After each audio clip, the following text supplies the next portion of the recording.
There's two that I can think of. One was on day 16, and I was in Laos, and we were going from a town called Luang Prabang to open a new school.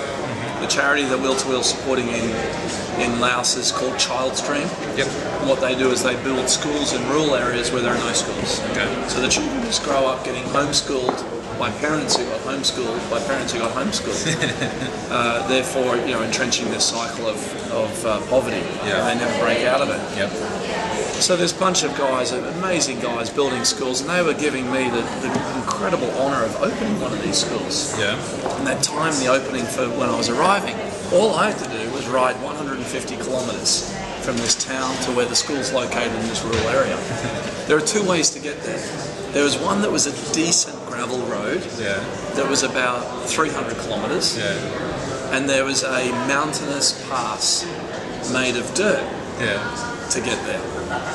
And, so of course you chose that one. And it had been raining for 2 weeks, which was quite unseasonable at the time. No one really believed that it had been raining, but it had been. And I chose to take the more direct mountainous route, thinking I was an adventurer. It was only day 16.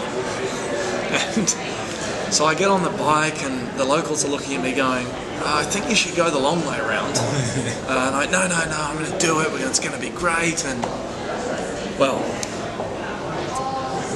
15 hours later, I was hypothermic.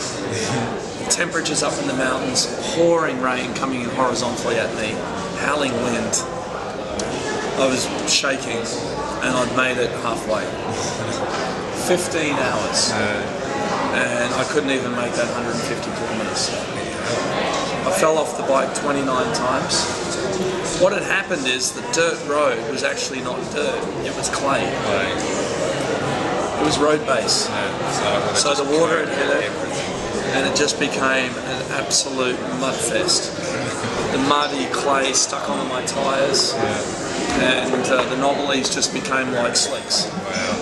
And I just couldn't keep it straight. There were huge hill climbs and huge descents, and it was a nightmare. How'd you get out of it? It was. I made it through. I had another guy who rode with me at the time, and his bike went off the side. He abandoned his bike and went off the side. Wow. I had two four-wheel drive vehicles, a film crew, and then the charity supporting me. The film crew made it through with me, but the charity who'd done that road before, because they're in the area, they couldn't make it through. Some of the hills were so steep and like S-curves up hills that are all made of clay mud.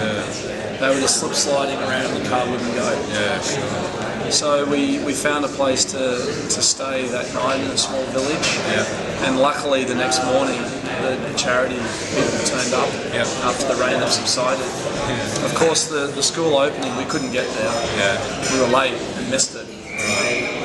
So that was devastating, but it was a true test of how climate is a real factor in adventure riding. You often look at the roads and you look at terrain, distances, but one thing I realised that we must always be cognizant of is the weather.